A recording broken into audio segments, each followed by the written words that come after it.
नमस्कार दोस्तों, मैं विजयपाल एक बार फिर से स्वागत करता हूं आप सभी का आपके अपने channel simple maths for you में। दोस्तों, ये चैनल मैथमेटिक्स का है, आप सभी का है। मैथमेटिक्स की नॉलेज को आप सभी तक पहुंचाने के लिए ये चैनल बनाया गया है। इस चैनल में कई प्रकार की प्लेलिस्ट हैं, कई प्रकार की वीडियो सीरीज़ हैं, जिसमें से सर्किल एक हमने शुरू की थी। उसी वीडियो सीरीज़ का ये नया लेसन है।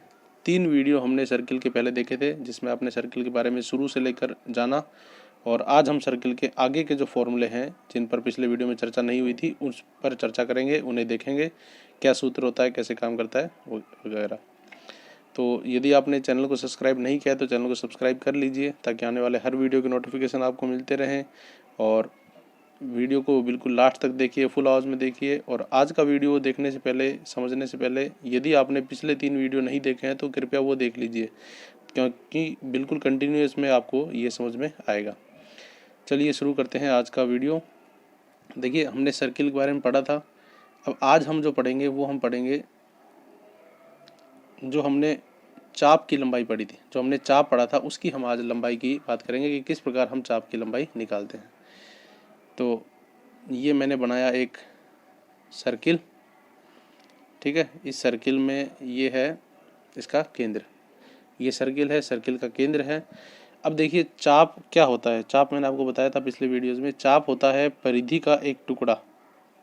यानी ये हम परिधि के किसी भी दो बिंदुओं के बीच का जो भाग देखते हैं वो चाप होता है। तो हम इसको बोल सकते हैं कि चाप एक तरह से परिधि का टुकड़ा होता है। कैसे होता है परिधि का टुकड़ा? देखिए, ये चारों तरफ एक परिधि है, ठीक है। हम इस पर कोई भी दो बिंदु लेते हैं, एक बिंदु मैंने ये लिया ए और एक बिंदु मैंने ये लिया बी, तो ये जो परिधि का टुकड़ा हो गया ये क्या कहलाएगा? चाप। तो इसे हम लिखेंगे चाप ए बी। चाप ए बी लिख दो, या ए बी के ऊपर इस तरह का निशान बना दो, तो उसको भी क्या बोलते हैं? चाप बोलते हैं, ठीक है। अब चाप ए बी ये भी होगा और ऊपर वाला भी होगा। ऊपर वाले को क्या बोलेंगे? वृहत या दीर्घ, और इंग्लिश में मैंने बताया था मेजर, ठीक है। और जो नीचे वाला है इसको बोलेंगे लघु, या लघु बोलेंगे या बोलेंगे माइनर। यानी कि मेजर आर्क और माइनर आर्क, या दीर्घ चाप और लघु चाप, ठीक है। तो इस तरह से ये होता है। अब जो चाप होता है वो क्या होता है? परिधि का टुकड़ा होता है। तो जब हमें चाप की लंबाई का सूत्र निकालना है, या चाप को कैसे नापेंगे वो निकालना है, तो हमें सबसे पहले परिधि का सूत्र पता होना चाहिए।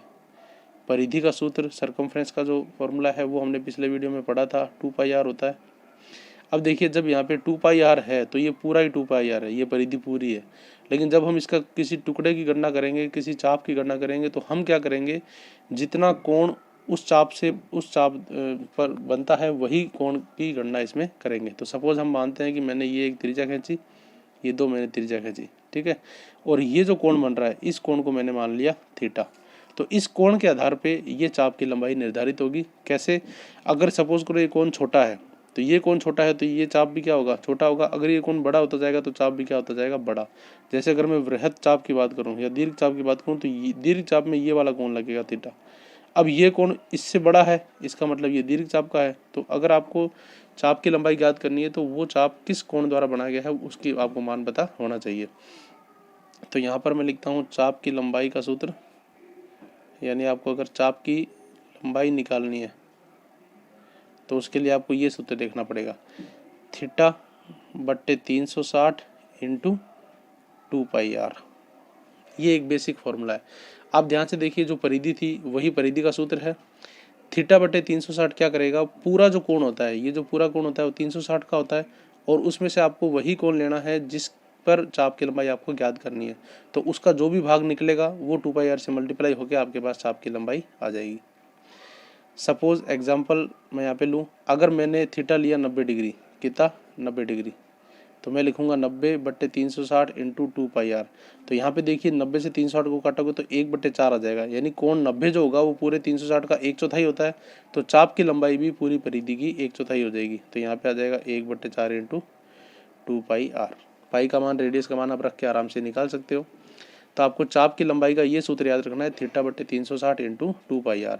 अब यहाँ पे आप ध्यान से देखो, थीटा बट्टे 360 इंटू 2πr, ये देखिए इसको थीटा बोलते हैं। ये एक लैटिन भाषा का शब्द है, दिखने में क्यू की तरह लग रहा है लेकिन इसको बोलते हैं थीटा।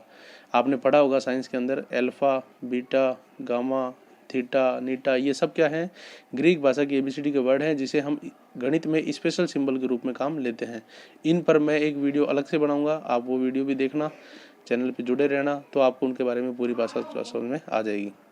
थीटा बटे 360 इंटू 2πr। अब यहाँ पे ध्यान से देखिए, अगर मैं 2 को इससे काट दूँ तो ये कितना हो जाएगा 180। तो इसका सूत्र मैं मल्टीप्लाई करके ये भी लिख सकता हूँ कि πr थीटा बटे 180। यानी अगर आपको डायरेक्ट चाप की लंबाई का सूत्र याद रखना है तो आप ये भी याद रख सकते हो, चाप की लंबाई बराबर πr थीटा बटे 180। ठीक है, लेकिन मेरी अगर सलाह मानो तो आप यही सूत्र याद रखो, थीटा बटे 360 इंटू 2πr। इसका फ़ायदा क्या है कि आपको पूरा पता रहेगा कि थीटा बटे 360 से मल्टीप्लाई किया है परिधि को। यदि आपके पास पूरा परिधि का मान ज्ञात है तो आप यहाँ पर सीधे परिधि का मान रख के और उसके बाद इसको मल्टीप्लाई करके सीधे चाप की लंबाई निकाल सकते हो।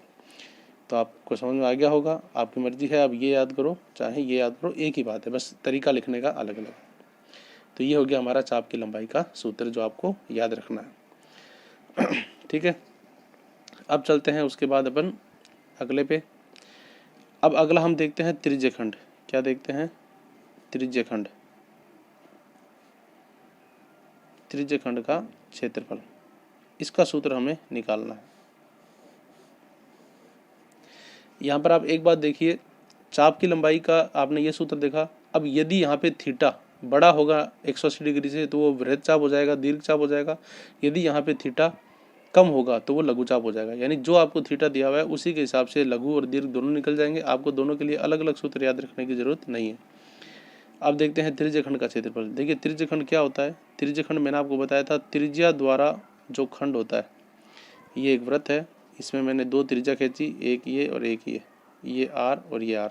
तो ये जो पूरा भाग बना हुआ है, ये जो त्रिज्या और ये जो परिधि के हिस्से द्वारा ये जो पूरा बना हुआ है, इसको हम क्या बोलते हैं, त्रिज्यखंड। तो यहाँ पर हम सबसे पहले देखेंगे त्रिज्यखंड का क्षेत्रफल।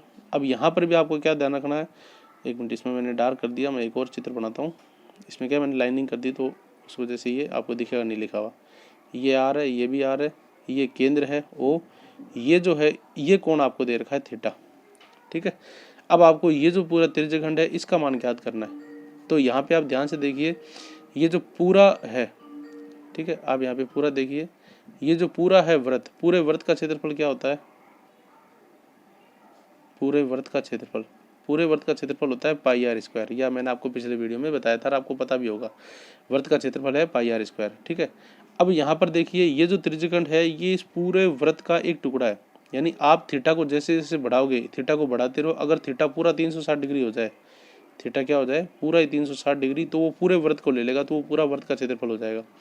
तो इसीलिए आपको यहाँ पर क्या करना है, ये पूरा वृत्त का क्षेत्रफल है और इसमें जितना थीटा आपको चाहिए वही उसी थीटा का बनाया हुआ भाग क्या होगा, त्रिज्यखंड का क्षेत्रफल। तो यहाँ पर अगर मैं त्रिज्यखंड के क्षेत्रफल का सूत्र लिखूं,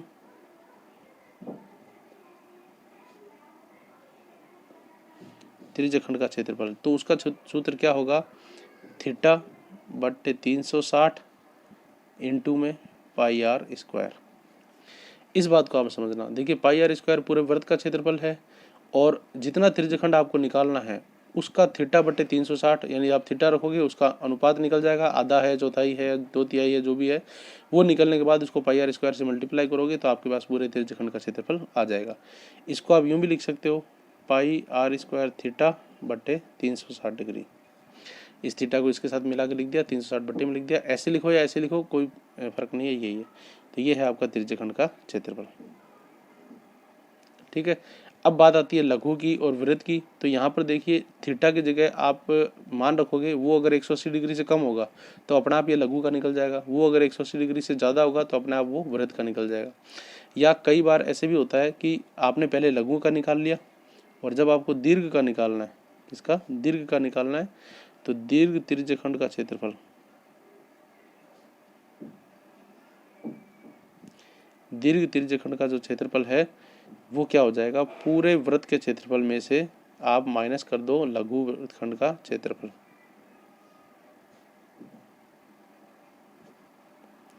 पूरे वृत्तखंड के क्षेत्रफल में से आप लघु वृत्तखंड का क्षेत्रफल को माइनस कर दो, तो ये हो जाएगा दीर्घ त्रिज्यखंड का क्षेत्रफल। ठीक है। दीर्घ त्रिज्यखंड का क्षेत्रफल यानी जो पूरे वृत्त का क्षेत्रफल है उसमें से आप घटा दो लघु वृत्तखंड का क्षेत्रफल, तो वो आपके पास क्या आ जाएगा, दीर्घ वृत्तखंड का क्षेत्रफल आ जाएगा। सॉरी, त्रिज्यखंड का, वृत्तखंड का नहीं, त्रिज्यखंड का। ठीक है, तो ये आपको सूत्र याद रखना है इस तरह से। ये आपको एक ही याद रखना है, अगर दोनों रखना चाहो तो वो तो पूरे वृत्त के क्षेत्रफल में से उसको घटा दिया तो वो त्रिज्यखंड का आ जाएगा। अदरवाइज आप यही याद रखो, यही आपका क्या होगा, त्रिज्यखंड। इसी से आपके लघु और दीर्घ जो भी आपको थीटा दिया होगा उसके हिसाब से दोनों निकल जाएंगे। ठीक है, अब लेते हैं नेक्स्ट। अब देखिए नेक्स्ट हम देखते हैं त्रिज्यखंड का परिमाप।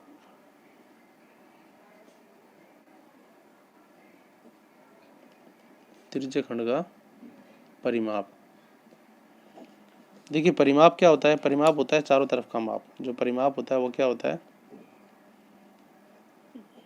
चारों ओर की माप। यानी अगर आपको एक त्रिज्यखंड का परिमाप ज्ञात करना हो, परिमाप निकालना हो, तो उसको आप कैसे निकालेंगे वो देख लेते हैं।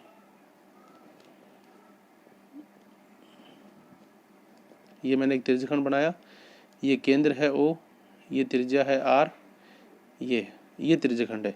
तो आपको अब देखो यहाँ पर मैं कोई बिंदु बनाता हूँ, उसका नाम दे देता हूँ मैं P।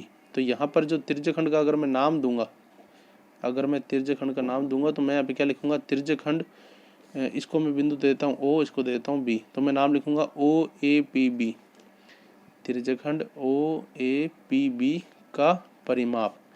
ये परिमाप अपन को ज्ञात करना है। अब देखिए परिमाप जो होता है वो परिमाप क्या होता है, चारों ओर की नाप। तो यहाँ पर आप ध्यान से देखिए, चारों ओर की नाप में क्या आएगा, ये भुजा, ये चाप और ये भुजा, यही तो आएगा। तो पहले एक भुजा R है, दूसरी भुजा भी R है, और तीसरी क्या है, चाप की लंबाई। यानी इन तीनों को अगर आप निकाल के जोड़ दोगे तो आपके पास त्रिज्यखंड का परिमाप आ जाएगा। अब यहाँ पे देखिए R और R त्रिज्या होती है, R और R को आप जोड़ के 2R लिख सकते हो, प्लस चाप की लंबाई। यहाँ पर आप चाप की लंबाई का सूत्र लगा दो जो हमने पढ़ा था, क्या था, θ/360 इंटू में 2πr। या इसको शॉर्ट में लिखना चाहो तो आप ये भी लिख सकते हो, 2r प्लस πr θ/180, जो इस 2 से 360 को काट के हमने निकाला था ये। तो ये आपके पास क्या है, त्रिज्यखंड का परिमाप भी आप निकाल सकते हो। अब देखिए अलग अलग बुक्स में अलग अलग फॉर्मूले दे सकते हैं, जैसे आप इन दोनों में से R कॉमन ले लो, बाकी बचे को पीछे लिख दो, वो भी एक डायरेक्ट सूत्र आप देख सकते हो, या इस तरह से आप ये कर सकते हो। तो जैसे भी आप बुक्स के हिसाब से अलग अलग मिल सकता है, बात वही है, चीज़ वही है, बस सबका कहने का जो नज़रिया होता है, स्टाइल होती है, वो अलग अलग होती है। तो इस तरह से ये आपके पास क्या हो गया, चारों ओर की माप का सूत्र। ठीक है, वीडियो थोड़ा लंबा हो रहा है तो आज की वीडियो में अपन इतना ही करेंगे। अब यहाँ पर देखिए चाप की लंबाई हमने देख ली, चाप की लंबाई देख ली, त्रिज्यखंड का क्षेत्रफल देख लिया, चाहे लघु हो चाहे दीर्घ हो दोनों का आप निकाल सकते हो, और त्रिज्यखंड का परिमाप देख लिया। ठीक है, नेक्स्ट वीडियो में हम करेंगे वृत्तखंड, जो वृत्तखंड बच गया, नेक्स्ट में हम करेंगे वृत्तखंड का परिमाप और वृत्तखंड का क्षेत्रफल, ये हम नेक्स्ट वीडियो में करेंगे। तो उम्मीद करता हूँ आपको वीडियो समझ में आया होगा। वीडियो को लास्ट तक देखने के लिए आप सभी का धन्यवाद। बने रहिए हमारे चैनल के साथ, सब्सक्राइब करके रखिए और सभी को ये शेयर कीजिए ताकि सब इसका फ़ायदा उठा सके। धन्यवाद।